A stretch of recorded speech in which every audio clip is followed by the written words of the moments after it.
All righty, everybody. Hey, welcome to a live edition of Note Night in America here on Monday night. It is hard to believe it's Happy President's Day or Happy Washington's birthday. Hopefully, if you were had some time off today, you got to enjoy it. I spent the afternoon out of the house, actually watching a little baseball this afternoon, and watched our team win, which is always great. Literally just a home run away from my backyard here, so that was nice up for a couple hours until about 5 o'clock today. But anyway, uh, glad to have you all here. We've got a lot to go through tonight. Glad to have some familiar faces. It's hard to believe 2026 is literally it's almost like a week and a half away from being a sixth of the way done. Where is the year going, everybody? Hard to believe that. Lots of great stuff coming in across our plates. I mean, we've been doing pretty regularly, except for a couple nights here and there, doing a Monday night live. Most of it's going to be tapes, tapes 4,000, 3,000, 1,317. I think last Monday night we broke down the tale of the two tapes, the preview of the contract for D tape, and then also the 50 EBOs. Lots of stuff coming in. This tape actually came in last week. Unfortunately, Monday week for some our email service was down, so we couldn't do one anyway to announce it to everybody. But glad to do it through here. You're going to need to get bids into me, and probably in the next 2 days. I know for sure by the end on Wednesday, get me your bids off this tape. If you haven't gotten this tape, it's because you're probably not in our WCN Master membership. So John from Houston, not John Sherry. But John from Houston, you should see that already in there. I just uploaded it. If you're a WCN membership or part of our one-on-one coaching, Judy, you should have seen the list already uploaded there. We uploaded it, about an hour ago. I'm going to tell you right now, the tape is sanitized. There's not full addresses on it. The thing to keep in mind when you have that, because I am direct to the seller on this, the seller does not want to share addresses. They don't want this being blasted out to joker brokers. They gave me permission to do these because they know we're going to get bids in. All right. They do give values. The seller is aware that people are going to get their underwear in a wad because there's not full addresses on here. But they have, when you look at what their values were versus the current legal balance. Now, most of these have a chunk of equity. There are some that are upside down. They give you the zip codes. You're not going to be able to pull value off the zip codes. They're putting in their valuation in there, what their AVM is. Go off bidding off that. They understand that upon successful bids or the highest bids or the bids accepted, they'll then release the full addresses. Of course, they expect some fade if the values come back differently. So it's just indicative offering. I was talking with a guy earlier today. He's like, "Oh, I spent all this time on some Texas stuff, and I only got like 17 bids." I'm like, "Dude, if you spend more than like 30 minutes doing bid work on something like this, you're spending way too much time." And that's what we're going to go through here tonight. That's one of I really want to reiterate home to you guys. Don't be so worried on the front end. All right. I know, oh my God, we get so bogged down into falling in love with one good looking deal or two good looking deals. Look, when you have more and more tapes like this, like in Texas, if you're just buying in Texas, there's 425 notes on here. Don't just bid on two, bid on 20. You're much more likely to get something accepted. And yes, they understand that bids are going to fade, bids reduced. In most cases, you're going to see values have gone up from what they put on here. In the case where they've gone down a little bit, there's still a lot of equity because of the seasoning on these things. And these have a tremendous amount of seasoning. Hey, Sheila from Cedar Park, good to see you. I'll wave to you from across 620 tonight for you, all righty? Good to see you, Sheila. Glad to have you on here. But anyway, all right. Let's dive into this information here. Just so you guys know, haven't been around for, we do have an upcoming workshop here in just 11 days. It's hard to believe that. February 27th, that's a Friday. February 28th is a Saturday, and March 1st here in Austin, Texas, here on the north side of town, Sheila. Yes, not too far between here and me. It's a 3-day workshop, 9 to 5 on Friday, Saturday, maybe 6 on Saturday. Sunday will be about 9 to 3. I know we got folks coming in from across the country. Judy's going to be here. John's going to be here. Got a bunch of folks coming in. So we'll probably have about 35, 40 people at the most, which is great, with the room set up for about 50. If we get 50, great. If we get, I'm already happy with those that have signed up already. We're going to have a great time. We get 4 people show up, I can teach a class to 4 people. But we have more than that coming. New content, new manual. I've rewritten the manual. We have a section on using AI and stuff. First day's all about finding deals and the usual stuff of how we get deals sent to us. What do we say? What do we not say? And leveraging some new things, new marketing tactics this year, which nobody else is sharing. Day two is all about the raising capital side. It's changed, it's tweaked up a little bit. Um, and we're excited about that. Real world examples, how to use AI to help you with that stuff. And then, of course, deal flow. Deal flow. We got a ton of case studies, real world case studies we're going to go through in class, classified stuff, collateral breakdown. I am so excited about this class. So it's $497 is the price. It's usually $997 cut in half or rent a discount. That includes for you plus a spouse or guest. If you're not spouse with them, that's totally fine. We'll give you the replays to the November workshop so you can go watch those afterwards. No, we are not recording this class. The live, I don't like to mess around when I'm in person in case there's an audio or video issue. So come on in. If you can't make it, then the next class should be April, May. But we're really excited about this class. And like I said, we're going to go into real world stuff, real world tapes, just like we're going through tonight with you guys. And why nobody else does it, I don't know. Okay.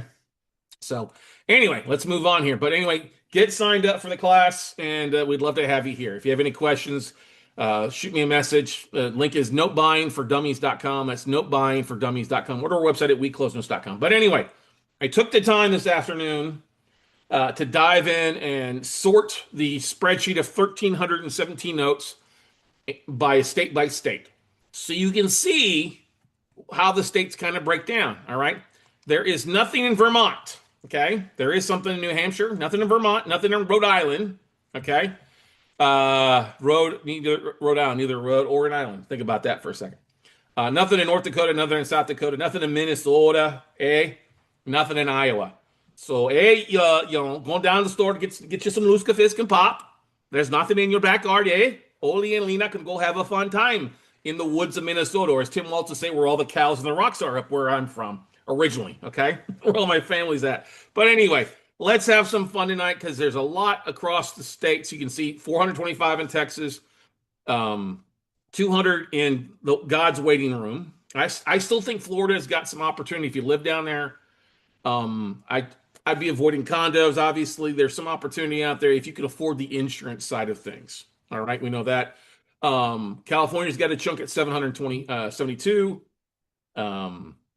North Carolina is at 66. New York's got 65. We're not going to dive into that. New Jersey's got a little few at 12.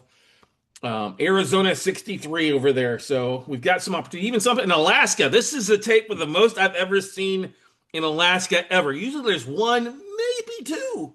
But it's got 17 in Alaska this time around. Never bought a note in Alaska. I might have to do that just for the heck of it. Probably not.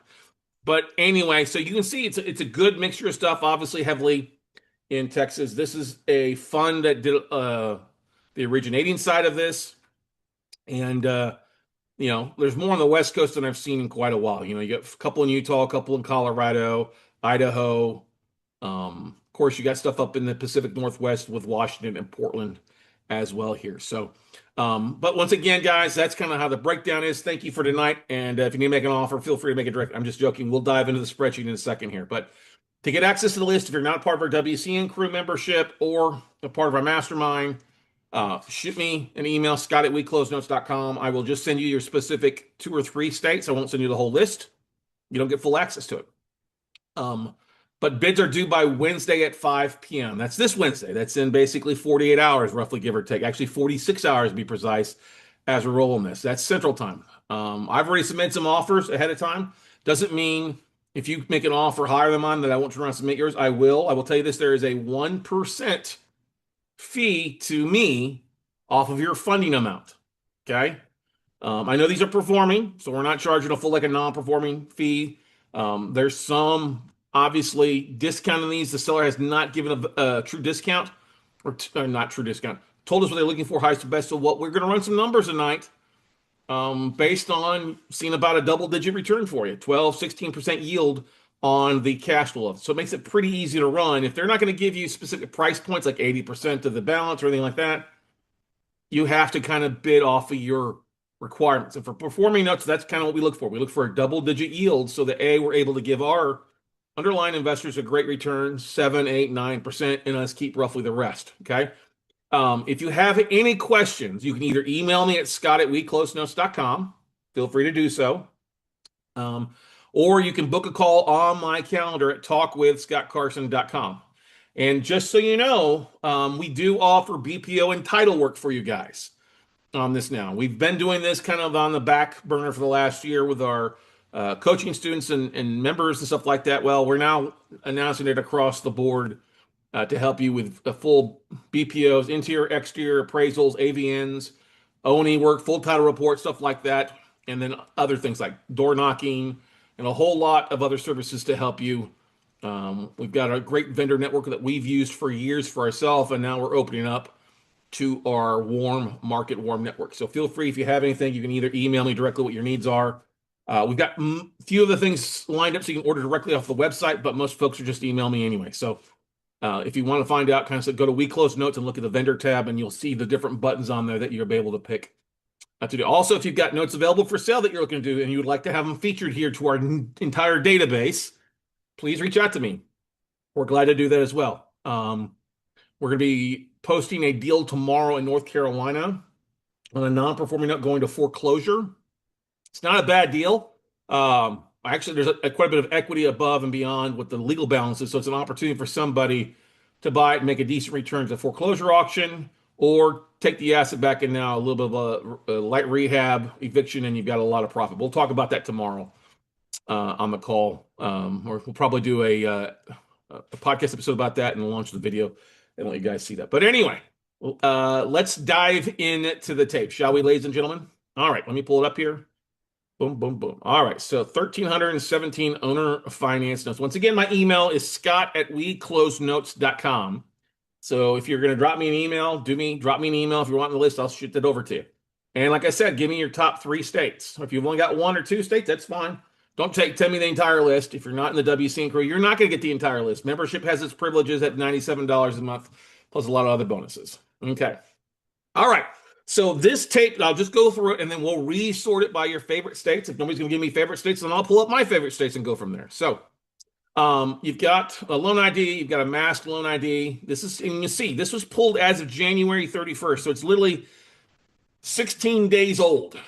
The property city, state, zip, the original loan amount.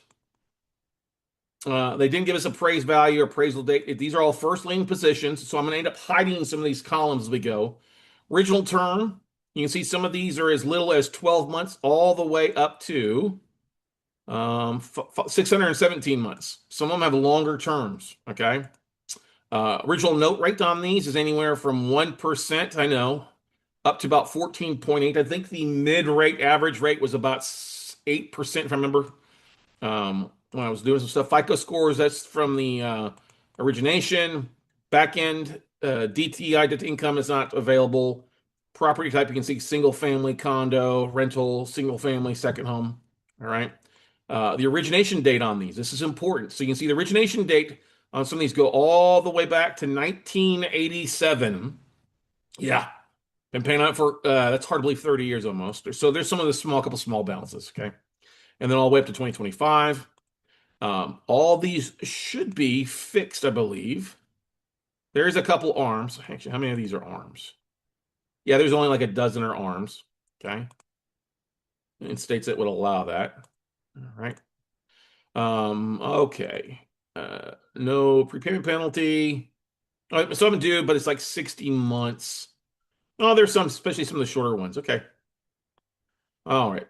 Prepayment penalty description, percentage of balance. You have the UPB, unpaid principal balance, deferred principal balance.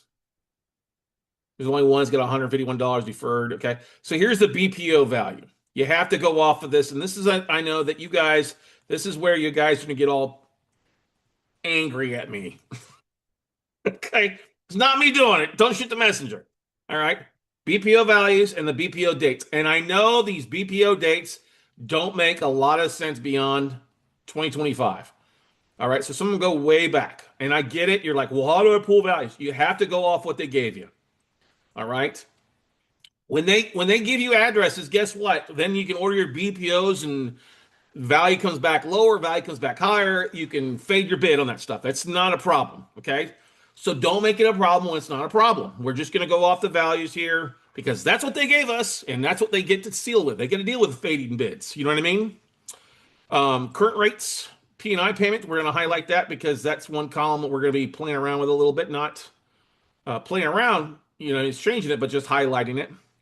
You do have total payment on here. That's P&I TI. FICO date, don't have that. The original LTV, original CLTV, current LTV. That's based off their old values. Okay, so they're even goofy on this thing. Occupancy type, owner occupied, non-owner occupied, stuff like that. Loan purpose, first payment date, paid through date, so you can pay through January 1st. Some have already paid to March. Okay. And like I said, most of these are going to be current. There shouldn't be, yeah, see, some are already paid through 2026. So they're all current. But some are way ahead, which is always good when they pay way ahead, right? Maturity dates, current maturity dates, loan status are all active accounts. It means they're all being processed and going through. I do believe there were the third party servicing. They would not tell me who the third party servicing company was, but we'll figure that out. Of course, they come back and it's self-service. We know we'll drop the bid down that a little bit, but anyway. You see the pay strings. You can see any escrow balance, advanced balance. That's usually taxes and insurance. If they paid some taxes, obviously you would take that off there. The date purchased. All right. The equivalent balance. What the equivalent balance means, I don't know. Unless, let's see here, 310. 310. So that's the unpaid principal balance, I guess. Yep, that's exactly what it was. Okay, deed of trust or mortgage state and their tranches are all different. Okay. So does that make sense in what you have so far, right? You have a bit of an idea of what you're looking at. And like I said, they gave us their value. So you have to go off their value since they're being shysters and not wanting to give us the full addresses. And I do mean I am direct to the seller on this. Okay. Dealt with them before. Trust them wholeheartedly. All right. I already said I got about 500 bids ready to roll on my own portfolio off of this stuff. And how's that work? Somebody asked me, well, Scott, if you're going to make offers, aren't you just going to go with your lowball offers? No, not necessarily. If I'm submitting 500 offers, you come in with a bid that's higher, guess what? There's plenty of deals to go around. I do not have to say, well, I'm not going to let Judy get a bid because that's going to bid on one. I'm not afraid to bid on 500. Knowing, am I going to get all 500 accepted? Hell no. Am I going to miss out on the one that Judy bids on? Maybe, maybe not. Who knows? All right. My goal is that there's plenty of deal flow to go around. That's my big, big, big belief. And from the stuff that we see on a regular daily basis, I guarantee there's plenty to go around. All right. So let's do this. Give me your states. Give me your favorite states. You can put them in the chat roll. I see there's a couple folks joining us on YouTube as well. So if you're watching on YouTube, give me a hey shout out and your favorite states. All right. And I'll just narrow the focus of the tape down to those states. Now, I already know we got Texas. So let's throw Texas in there. I already know Arizona, right? Let's go to Texas. Who else? Who else we working with? All right. Well, let's throw. I know I would look at Ohio. I would look at Tennessee. I would also go to Michigan. There's not a lot actually in Ohio or Michigan like there normally is. I would also look at North Carolina. There's a chunk there in the Tar Heel State. Michigan. Let's do Missouri. Oh, Derek is looking for Kansas stuff as well. So we'll look at the Kansas, the Rock Chalk Jayhawk State. What else? Give me some other states that you guys. Indiana's got a couple. I buy in Indiana.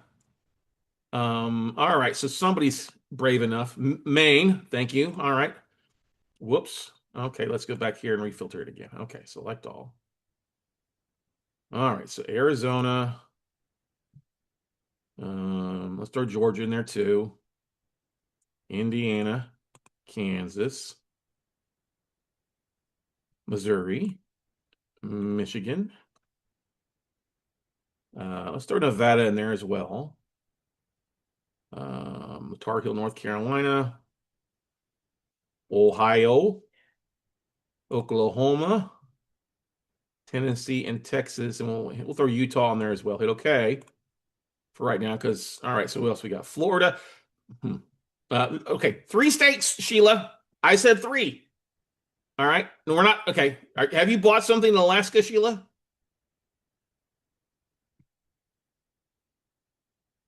Or are you just rattling off states for the fun of it? We already got Tennessee in there. We already got Oklahoma and Arizona. We'll add South Carolina. I'm not going to dive into Florida right now. Florida's got too big of a mess. I want, if you're here in Texas, no, but they had notes available. Okay, I know they have notes available. That doesn't mean you have to go look at everything. One of the big things, this is a teaching moment, is when you're starting off, all right, pick 3 to 5 states. That's the max. Pick 3 or 5 states, okay? So we'll throw South Carolina in there. We won't look at Alaska because you're not going to buy anything in Alaska right now, okay? Let's add the rock, Gamecock, Carolina. All right, South Carolina. Okay, so now we have those. All right, if you didn't say anything, tough, tough luck, Chuck. All right, so that now narrows. When we look at that, that narrows the list down to. Oh, we don't have it. Let's see. Well, it narrows down a lot. Okay. So now that we have the states that we like, that's great. Now let's go over here. We're going to sort this. Custom sort. Actually, let's do this. Let's just make it easier. I'm going to copy this information over because I don't want to go in here and unfilter something. We got states and we don't want to look at. So I'm going to make it in a clean spreadsheet. Don't worry, I will send out the spreadsheet, all 1,300 to those, or like those have been posted. All righty, there's a lot in here. There's a bunch, especially when you pick Texas and North Carolina, Arizona. All right, so we can Control C. We're going to go file to a new spreadsheet. Control V. All right, so now, hopefully it doesn't freeze up on me like the spreadsheet did a couple nights ago. There we go. Okay, so when you do that, that cut our tape in half. So 600 or 742, just a little over half. Okay, great. Let me blow this up a little bit bigger.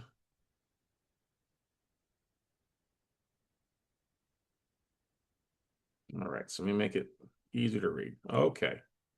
All right, hit view, hit freeze pane.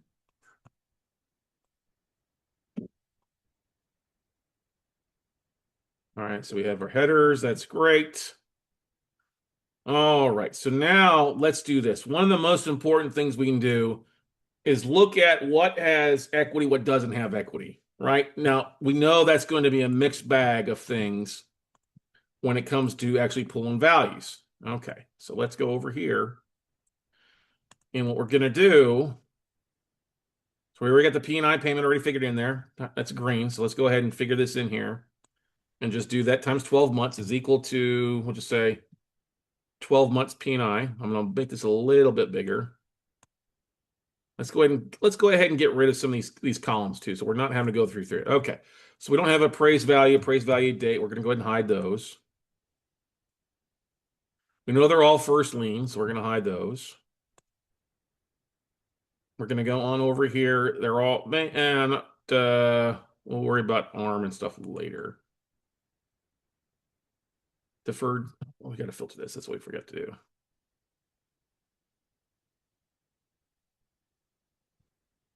Share. Make sure. I think so.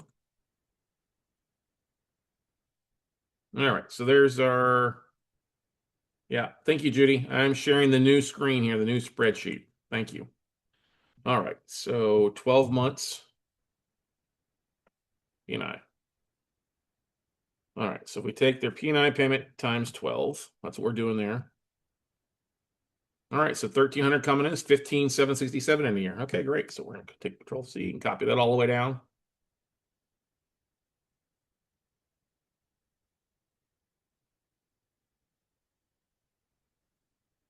And the reason I do this, well, if it's performing, that's the most they have coming in, right?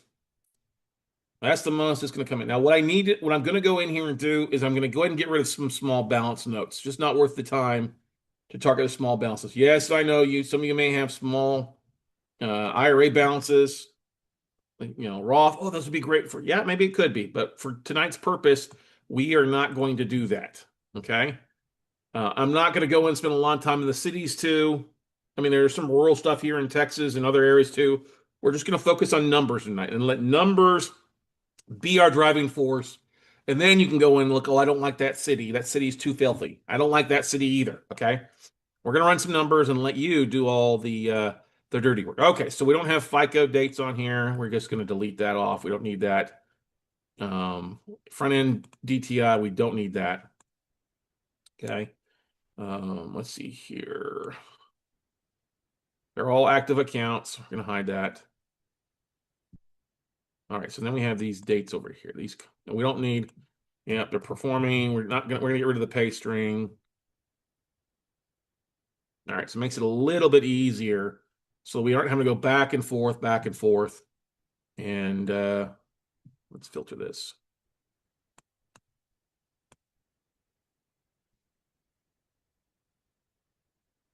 Filter. There we go. That's better.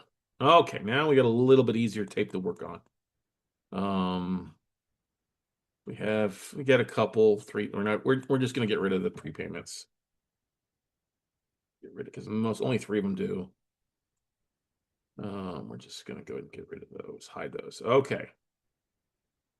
All right. So now what's this? The deferred principal balance. Okay, so the BPO value, the BPO dates on these. All right. So let's do this. Unpaid principal balance, BPO value. All right, so then let's do this. BPO value date. Some of these are all over the place. Okay. Let's insert a column in here. Insert. And we're just going to say equity dollar amount. And so you're going to take the BPO minus the unpaid principal balance. Okay. Easy done. All right. Now we're going to insert another column in here. We're going to say equity percentage. And that's going to be equal to that divided by the BPO value. 16%. All right. So those are two things because that'll help us be able to filter through these things. Okay, which of these have equity? Which of these don't have equity? There's a few that were upside down. Okay.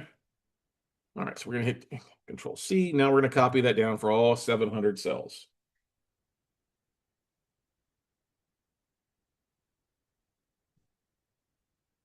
What I'll do for those in here, if you're on there and you just want like one state, I'll switch to the state, but I'll take it off of this. Well, if it's not in the state, if you didn't vocalize what state you're looking for, I'm sorry.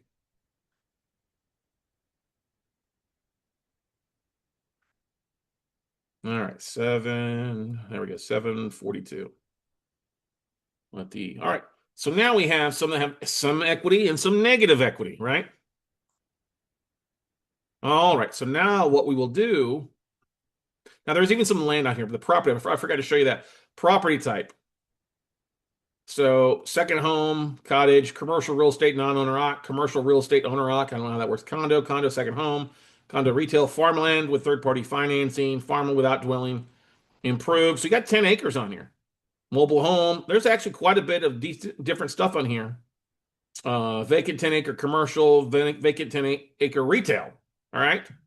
So there's performing. All right. So it doesn't necessarily mean you're going to end up with the acid. We know that. Okay. But there you go. One of my big things is you never buy a note on something you don't want to end up owning. All right. So let's go ahead and highlight these in green because these are columns that I edited, right? I added and inserted. So that's what I like to do. All right. So equity, and we're going to do equity percentage. All right. So now let's resort these. All right. So we know we know the P&I payment. We know the 12-month cash flow. We know what their value is. We know what the UPB is. We know if there's equity based on that older BPO, which is okay. Okay. They're not going to give us more information. That's all we can go off of. All right. So now let's go in here, custom sort it, resort it by the equity percentage. Custom sort actually by equity dollar, equity it's always, so we want to do it by equity dollar, then equity percentage.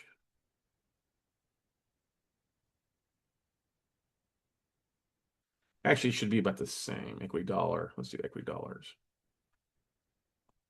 And largest to smallest. And see what that looks like. Okay, so it's all magically changed. So some of these have been paid down. So like this one, they say they say a BPO value, which was pulled November last year, for this one is 2.45 million.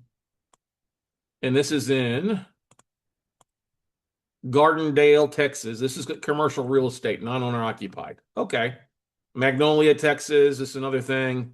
The high-end values. Okay. So what we forgot to do is let's do what the current UPB and get rid of some of these small balances. Okay. Unpaid principal balance. And by small balances, well, you got everything about 45,000 as a smallest on here. I would leave that in there. Let's just leave everything. I think I took off the anything under 50, but it's only two or three. The stuff that's the big stuff, I forgot on my own stuff. Some of this is commercial. I got rid of some of the higher balances stuff because for what I can buy. But anyway, we'll leave it in here for the fun of it. Okay. So now we can now resort this. As you see, equity percentage is a good chunk on there. And some good size stuff that they've paid down and values have gone up, right? Second home, commercial real estate. It's kind of a mixed bag of stuff that's been owner financed. Okay. Now, I'm not really going to worry about the different percentages until we start getting down where equity is below 20 grand. Okay. And so what I would do is when they start going to negative equity, it's kind of that price split. Remember, if these are performing notes and they're probably going to want, it doesn't make sense to pay 80% of the UPB when they're underwater. No. That's where we would drop it down to probably 65, 70% of value. Might even have to go up to 80, but we're not going to go off UPB. Now, if there's equity, like a huge amount of equity, they're going to want us to be roughly 80%, I would say, of the UPB, because that's all they've given. They haven't given, the UPB is pretty close to payoff. Not exact, right? Because it's performing. So we'll run numbers for anything really over $20,000 in equity, with equity at 80% of the UPB. Anything with negative equity, then we're going to adjust that down some to probably 80% of the fair market value. Okay. And then we'll see how those numbers work comparatively to figure a yield. Now, you could always go back here and say, hey, I want to make a 16 yield off the cash flow alone and do the same thing. Here's what my bid is off the cash flow with equity. If it's negative equity, well, the cash flow, I should be making a higher yield because they owe more than the property's worth, so I'm going to pay less than the property. So your yield should be a little bit higher.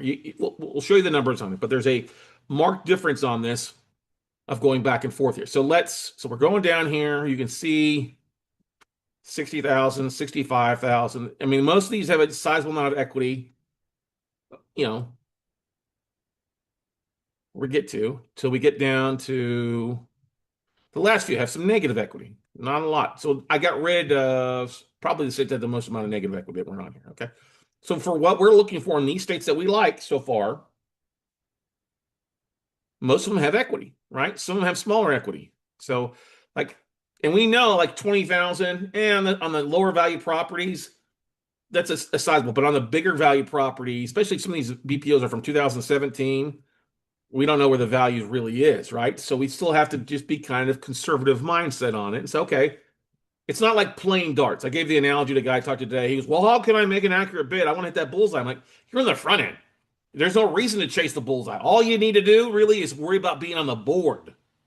Get on the dart board, get within vicinity. If your bid's roughly there or it's countered, then you need the full address and then you'll know more numbers. But if you're not even on the dartboard, don't even worry about it. All right. Then once you get on the dartboard, then you focus on the dartboard. It's impossible. It'd be like throwing darts with your eyes closed and spun around 3 times. You're never going to hit the dartboard here because you're kind of running blind. So don't worry. Just worry about getting on the dartboard, not worry about the bullseye. Okay. So we see most of these have equity. They've got some equity. Like this one was 3,000. Well, guess what? The BPO value is at 98. The unpaid balance is at 99. They got a little bit of negative equity. Your value's gone down a little bit. Well, we're not going to bid at 80 cents on the dollar of UPB. I mean, we would be at about 82. It might not be that bad. But since you have something like this, then what we do, let's look at the cash flow. All right, so 12-month cash flow. All right, so let's do this. These have most of these have equity that we have on here. It's a little different than what I did earlier. Okay, so let's go over. So BPO value. So they have equity, sizable. So let's do 80%. Insert this in here. And let's just say this one is going to be 80% UPB. Okay. So it's going to be that number, 650 times 0.8. All right. Now what we're going to do, so we have 12 months of P&I. So let's go over here and hit insert and say 12-month ROI at that on cash flow,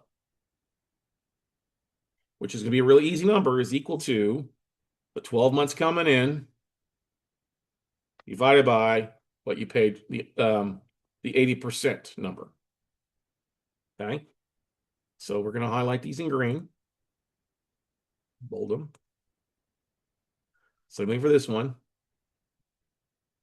And you'll see in a second, 9% doesn't sound good. I understand that. Totally get it. All right. We're going to run a couple of different numbers on here. You'll see what I'm talking about.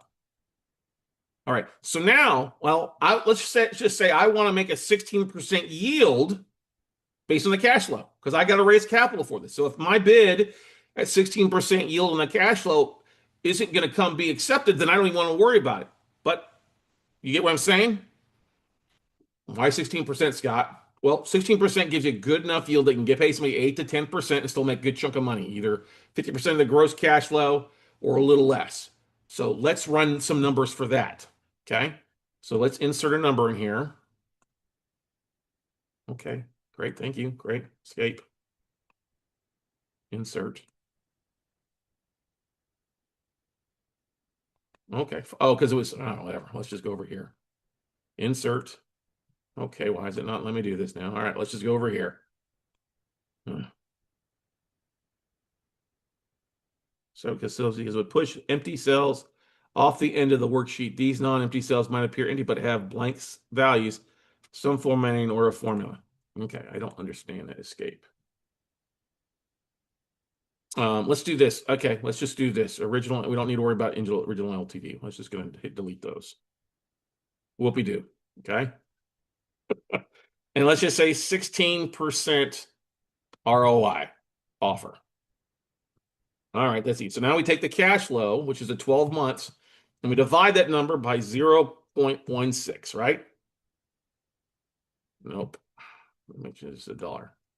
So if we wanted a 16% return, remember the BPO 80% is 520, and we want 16%, which is 45, then we would offer 284. They probably wouldn't accept it because there's all that equity. That's fine. They ain't got to accept it, but we got to stick to our numbers, right, ladies and gentlemen? All right, so let's go through here and let's run this number down. Some of these are going to make sense. Others are not going to make sense at all. Okay. Go down, copy that formula down. On the lower rates, it really can make sense. On the higher rates, it may make sense because you get some higher interest rates on here. But that helps you identify the ones that you can make a more competitive offer on and be in the ballgame. All right, 16% ROI offer. Okay. And let's go over here. So if we were if it's as it sits, if we paid 80 cents on the dollar, go back up. We're going to copy these two formulas down. Shift, Control C, and just go all the way down. And this is probably where my Excel formula blows up. Hey, Rob. Rob MB, see you on YouTube there. For those that are here on Zoom, is this making sense so far, kind of what I'm doing, trying to help filter through some of this stuff?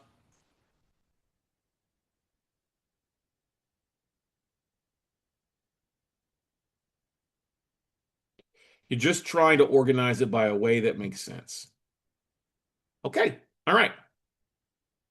So now we know over here. Now you have a bit of a high and a low. Now you've got kind of a in between. You've got 16% yield on one side, and what the yield is, what the price is for that. And the other side, well, 80% of cash flow. And the idea is now you're filtering it down. What makes sense? What's going to make sense for me to keep which or what? And that's how you make your bids. All right. At the 80%, these make sense. I'll make an offer at 80% of which gives me a double-digit return here. Well, the others over here, I'll make an offer at I need to be at 16%. I'll make my offer at a low ball here, whether you accept it or don't accept it, I don't care. It just allows you making more offers and getting rocket and rolling the game. Okay. It's a question here. Yes, yes. Okay, good. Thank you. Yep, I think. All right. So people, it's making sense so far. Okay, so now, all right. So now that we've got some numbers here, let's hit escape and let's hit the magic save button. Save. So we don't just hit save as browse. Just do my desktop. We're gonna say 1300 scrubbed. All right. So now we can. All right. So the likelihood of you getting a higher bid, like at 80%, is probably going to make more sense. Let's just look at that. So let's rank these if you paid at 80 cents of the dollar. Okay. Custom sort. Custom sort. And we're going to sort it by not the equity dollar amount, but we're going to do 80%.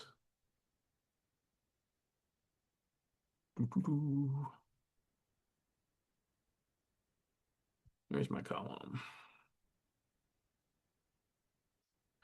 80% UPB. Oh, no. We went to 12-month ROI. We went to largest to smallest. Okay. So now, boop, boop, through the magic of me waving my magic wand, we now have these on a yield basis. Max ROI, 12-month ROI, dollar. Let's change that to percentage. Dollar.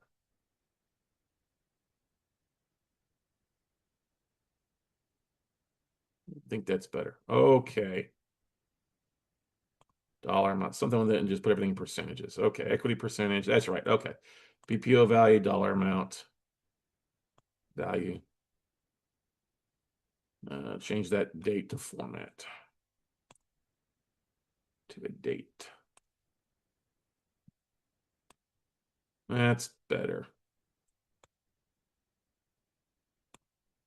Why did it just do that? I don't know.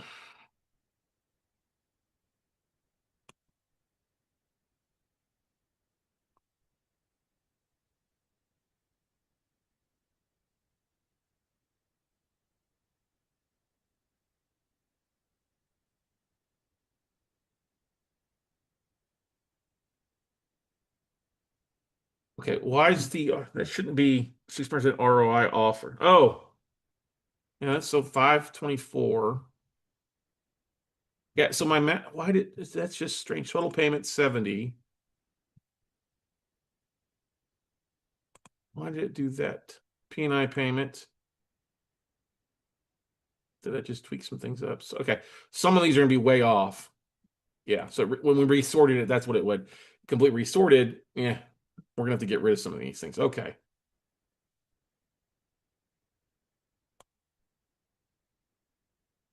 Oh man, why did it just do date purchased? Okay. Let's just do this. Share. Can I go back to the main? No. Let's just clean this up here. Sorry, guys. Dollar amount, equivalent balance. Okay. We just got to clean some of these columns up. Sometimes you'll have that happen. Original loan amount, that's a dollar amount, not a payment. As of date, change these to a date. All right, so this is a date. Okay. City, zip, format cells. Special. Zip code. Original loan amount is right, dollar amount. Term, that's a number.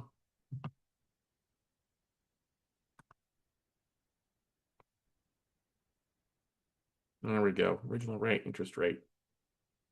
Oh, that's what it did. That's what it did with it. So it took those original rates. Well, no, this shouldn't be. Let's do this. Format cells. I don't know why it would do that.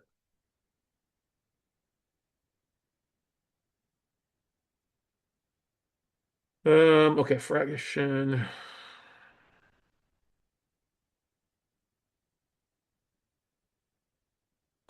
Currency, no, let's do percentage. Okay. Um, FICO score, we don't need those. Backend data, we don't need DTI, don't need that. Okay, origination date, that's a date. I must have copied, oh, can't actually, origination format cells. I must have highlighted it and hit percentage by some weird freak accident. There we go. Now we're getting to where things are looking more normal. Okay. Yeah, this one, let's get rid of some of these that just don't make any sense. You're not going to make a current rate 6% equity. You're not going to make a 1,507% return. 80% of UPB. Oh, that's what it is. It's on the final months of the pay down. Okay. Some of these that just don't make sense, we're going to get rid of. That, like that one, no, we're just getting rid of it. This one, 430%, 80% UPB. Big value is not 195. Oh, P&I payment. So this is yeah, it's not making sense because it's almost paid off. That's what it is. Okay. Now we're looking a little bit nicer. Okay.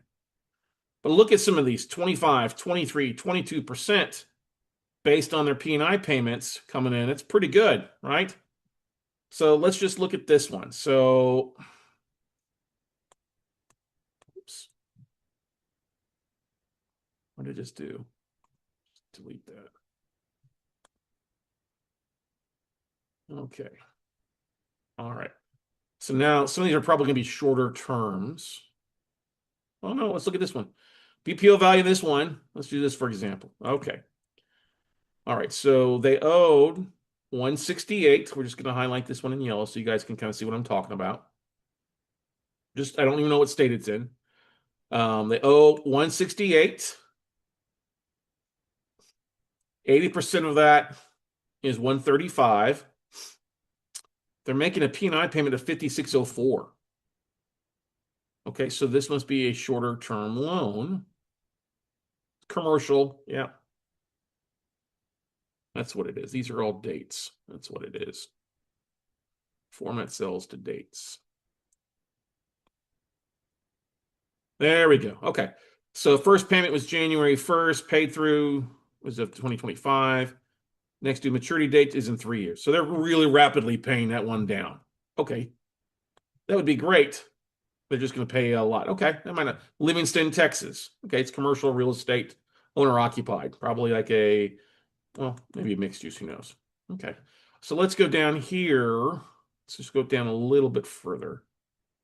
Let's change the property owner just to single family homes. Let's just tweak that up a little. Second home. Let's get rid of the condos, the farmland. We'll do multiple. We'll do duplex, fourplexes, 5 unit, single family rental, non-owner occupied, and then we hit okay.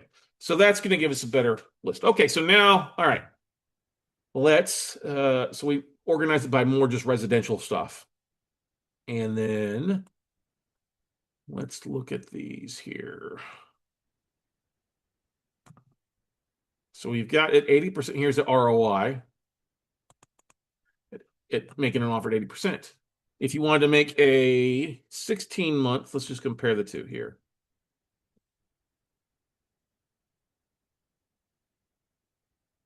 So, okay, here's the difference. That's what I was doing. I was forgetting on something here. Oh, okay. So where it says a 16-month ROI offer a 220, well, if they don't owe 220, you're not going to pay 220. The original loan amount was 210 because this is a shorter term. See, 86 months. That's why it's so high on the yield. That's what it is. You're going to get paid down quite a bit faster. Okay. Let's change the original term here to make it a little bit easier. Let's do the higher terms. All right, so we'll just say 360 terms. So you have a bit of an idea. 360, 361, 362.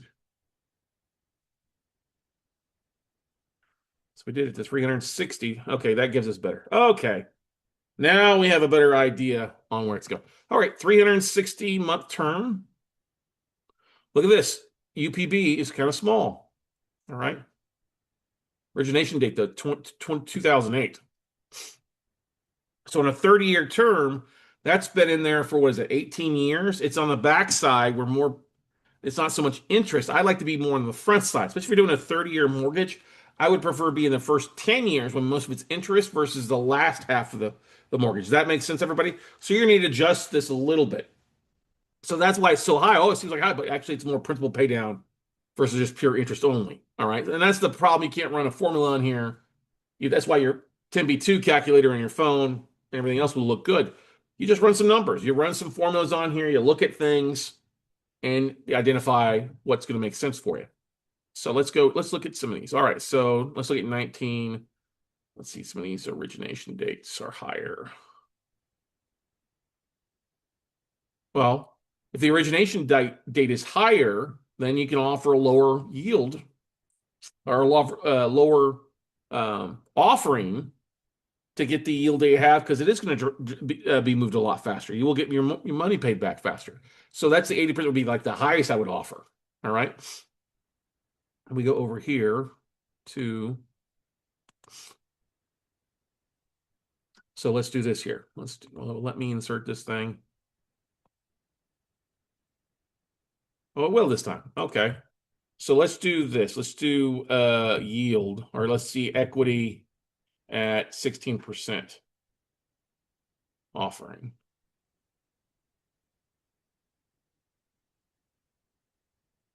All right. So then you would take your BPO. No, you would take your yeah, BPO minus your, is that right? No. Your 12 month, you would take your actually the balance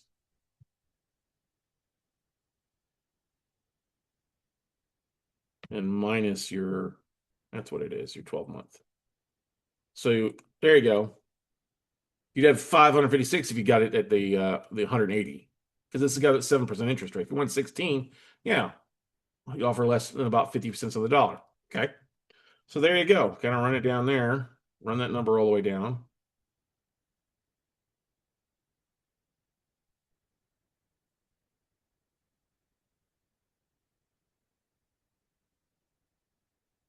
Is there anything with negative equity? Probably not. They're all going to have some equity. Okay. So now, question here from somebody. All right. So you don't understand what you just did. Okay. So Judy, one thing to keep in mind. All right. I can understand it and make it, well, not understand what I did. So on these, when a house is a 30-year mortgage, right? We can all agree like the first 10 years is basically just pure interest. The principal is going down slowly, right? Well, on some of these that are beyond 15 years, it's the second half of the loan, right? So it's paying down principal a lot faster than it is interest. It's just still paying interest each month, but it's paying down principal reduction. So you're not getting much profit off the interest because the mortgage is halfway paid off, right? So that's why you have to go in here and say, okay, I want to make I want to make a lower offer. So I'm going to make sure and get a good yield. Yeah, it says 30% here, but that's not necessarily it when you run it through a financial calculator on your deal. Like, okay, yeah, they're making this payment. Let's just do this. Let's look at here. So like, let me give you an example. So BPO value dates. Let's just go off of this one. 3/5/2008. Okay. They are 18, right, basically right at 18 years paid off, right? They only have 12 years left. Okay. So, yes, if they're making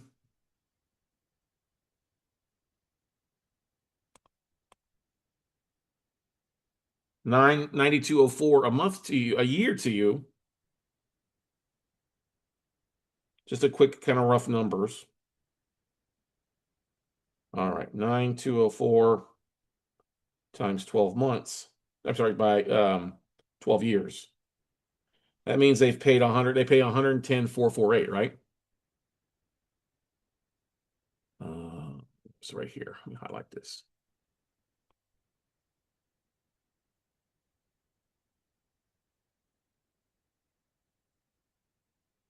So you made an offer at 51. Okay, you make some money on that over the next 12 years. That's good. Remember, 110 is total coming in. That wouldn't be that bad a deal if they accept that. That's an 18% yield off of that. That's not so bad. But when you run the numbers through, it's probably going to pay down a little bit lower because this monthly P&I payment, well, no, it's going to be mostly principal now. So there's going to be less interest on it. So yeah, you could pick your choice. Well, am I going to make an offer at 55 or am I more likely, this is kind of that cusp at 16%, you know, where I get an 18 at 51, or does it make more sense for me to make an offer at 16% and get a 55 and get it at 55? So that's kind of the cusp you have to look at, that revolving number between 16 because remember, all these are based on just a straight 16% yield based on what's coming in on the cash flow. And you still got to run it through because the principal pay down is going to reduce your interest every month of what's going down. So hopefully that makes sense for you a little bit, is that you're halfway through a 30 year. Well, it's mostly principal. If you can get it at a discount, yes, it will make sense. A sizable discount. If you get 20% discount, it should still make sense for you in a profitable market. I'm just not going to run everything through a financial calculator or an amortization table to make sure. I'm just going to make a quick, hey, if I make an offer here at 80%, I know they owe 64 and they're paying down 64 over time. That's what I goofed up on. I'd rounded off the 80%, which is what you paid, right? But they're paying down 64. That's what it was. My apology. That's why I made it confusing. So yeah, you still get a little bit of a 20% bumper off of that, which is good. So then it's just a matter of, okay, what can you afford and what kind of yield are you looking for? So like I said, at 16%, when these two columns kind of interact, where the yield here makes sense at 80, that looks good. But when it gets down here to, when you start getting down below 16%, then you probably want to go off of the 16% yield as you're offering, provided that this offering isn't above what the balance is, okay? Or isn't above what the 80% is. So like this one at 53, okay, that's above your 80%. I wouldn't pay above 80%, okay? Let me give you an example. This will make more sense. Insert. So let's do what your percentage of UPB at 16% off. All right. So now there we go. That's better. These big ones always throw it off. Let me do this.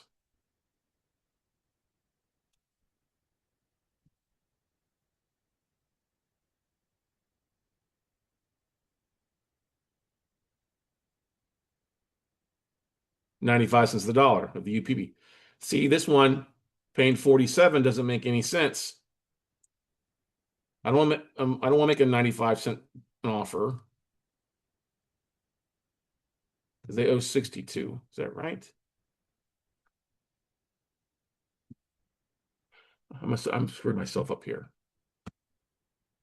All right, so if I make an offer of that, what is it going to compare to the unpaid balance? That's what it is. I just put the wrong number. Oh yeah, that's better. Yeah, I had it too high. So yeah, so if I make an offer at this, that's at 76 cents of the dollar. That's not so bad. That's actually better than making an offer at 80. That's why we offer 50. Okay, that's better. Yep. Okay. So making an offer at 16%. Yeah, that's it. So I would be basically at 47. I'm paying 76 cents on the dollar for that mortgage of 67. That's right. Okay. So that's where you run the numbers at. Let's just get rid of this big one on top. This crazy one. Yeah, it's a little bigger. Now we can run it down. Okay, so that's what I'm paying for it. If I paid it at 16, what kind of percentage? And these ones that get down lower, yeah, you see you're at 92 cents, 93%. I don't want to pay that. I want to go at 80%. So there's what I was looking for. The difference, the wave. Making an offer just flat 16% is good, but I'm paying 93, 92 cents of the dollar. I don't want to do that. I don't want to I want to make 16% or 80 or pay 80%, whatever's going to get me that great yield. All right. And that's where the rubber meets the road at. So now, okay, yep, 76. Now we have kind of our offers on the states that we want to look at. And you see Myrtle Beach, South Carolina, Pasadena, Texas, Tyler, Cuero, Texas, the Gobblers. And these, since we narrowed it down to the 30-year term, we can run pretty easy numbers on it. Then we go. Now you can go back and add the 20-year terms and 5 years, all that stuff, the lower term stuff as well. But I just wanted to make it pretty easy to solve numbers on this. So if we look at the 30-year term, how many deals is how many states is this right here? So that's down to that's 80, it's 85. Okay. And most of them, Prescott, Grandview, Milford, Madison, Tennessee, Wellston, Oklahoma. Most of them, New Bern. I got a buddy. I'm pulling a BPO on a property in New Bern right now. Garland, Texas. So obvious because Texas is the biggest list of it. There's going to be a huge amount of Texas stuff in here based off we look. Because remember, we didn't pull the Florida stuff and other things like that. So now we look at here. Okay, what's going to make sense for me to make an offer? What's the highest and best? Well, these all had a higher yield at 80%. These are probably, let's just change this to make offer.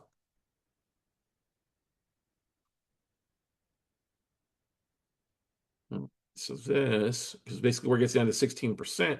All right. So is equal to a number. And we get down to 16%. We'll leave it there. We'll do one more. So you see these are probably all going to be very close to say 16% yield. And equity at 16% offer. Where's our 12-month P&I? Where's my 16% yield numbers? Oh, there it is, right there. Yeah, see, if I was to make an offer at 60% yield, it'd be a much higher offer on this one. Yeah, I don't want that one. I don't want to pay higher. So yeah, see 65, 651, and then this one over here is 65, 160. They're right in there, that cusp, okay? But now going below that, well, if I offer 18% or 80% of UPB, it's only a 15% yield. Whereas over here, that number is 39,501 is what my offer be of 80% UPB, 39,501.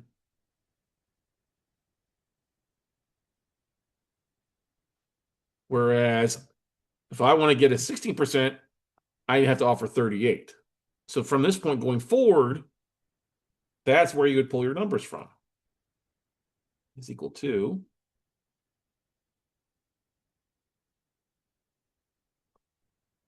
and now you can copy that formula down the rest of the day.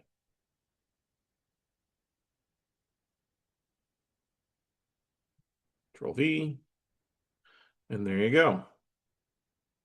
There's your offers on this column right here is where you would submit your offers at.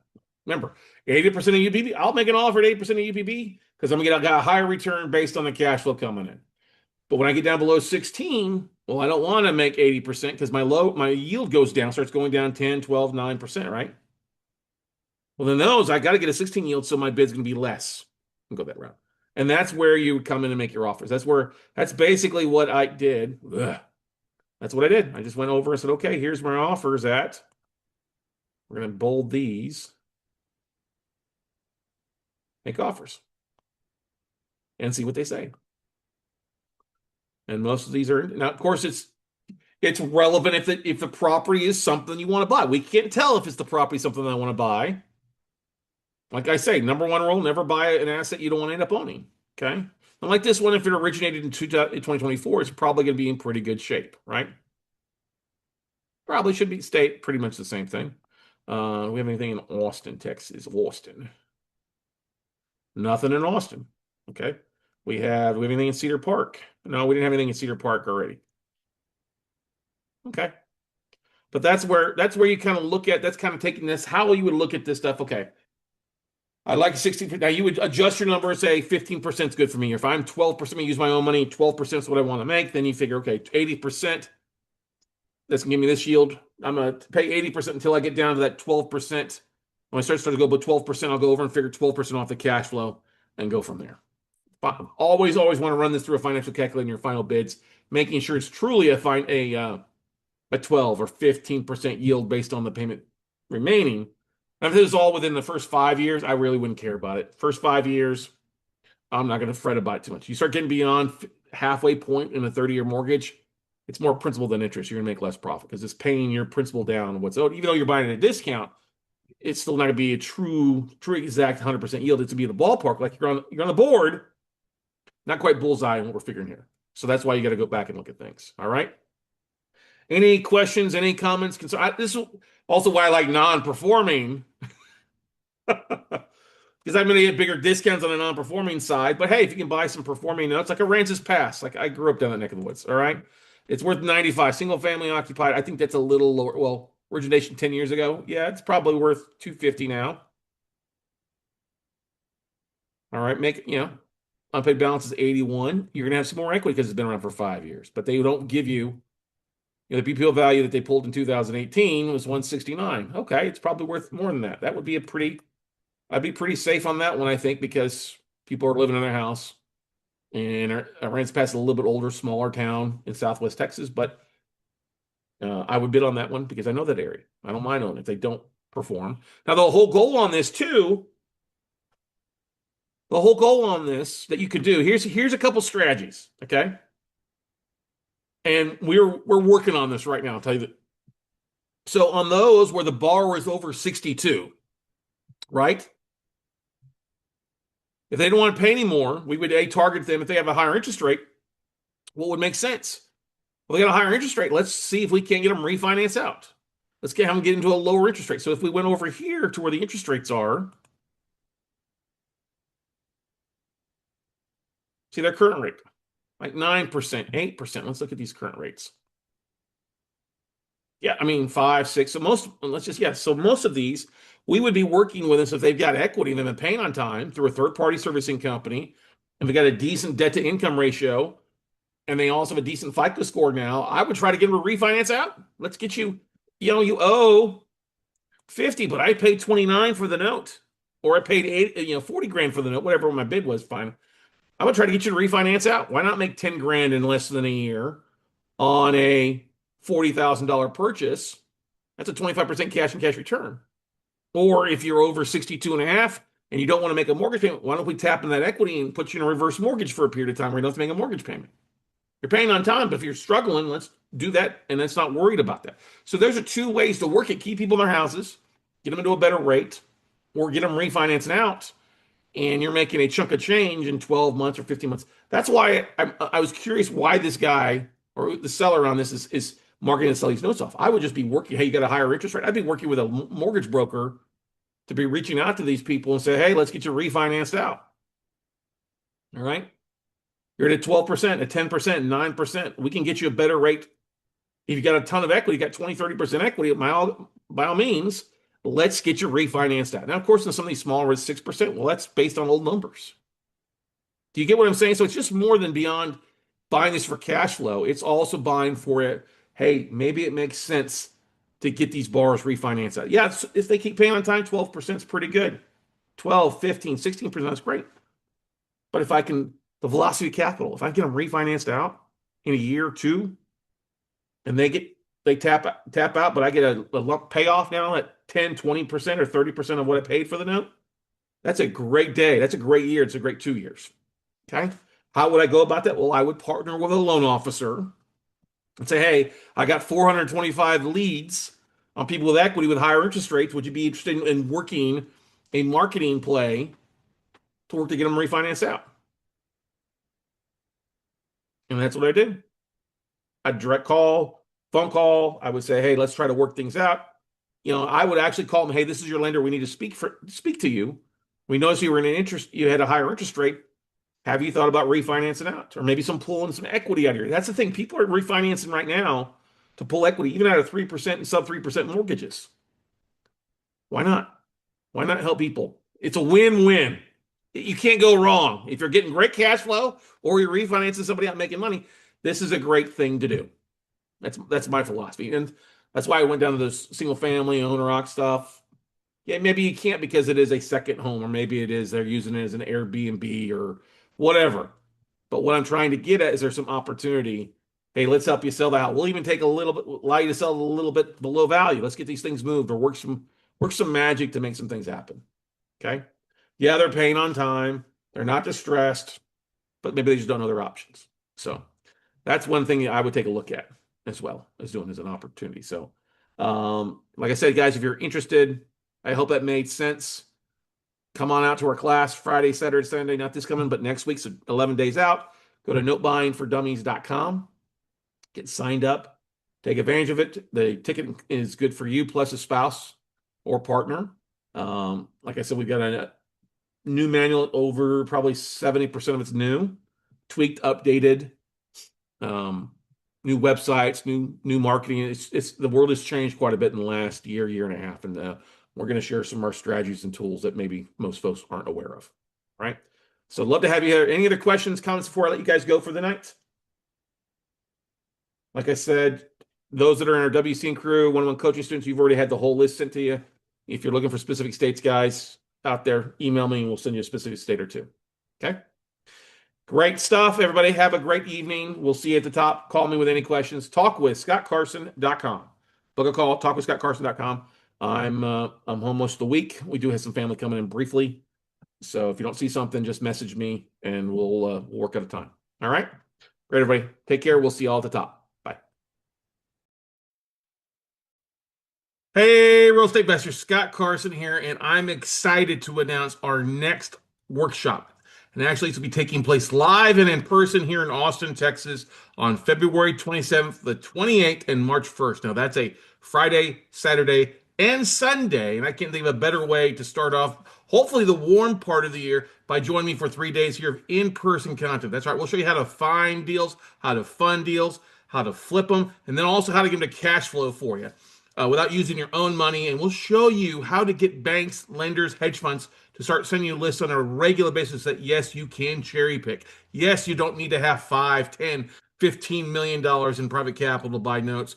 Many of our students are buying with less than $25,000 on their first deal, and it's generating $250, $400, $500,000 a month in cash flow to them, and they're getting an infinite rate of return without even having to use their own money. That's right, they're leveraging self-directed IRA funds or OPM, other people's money, to fund these deals. So encourage you to come out. This is our first live workshop in over 6 months.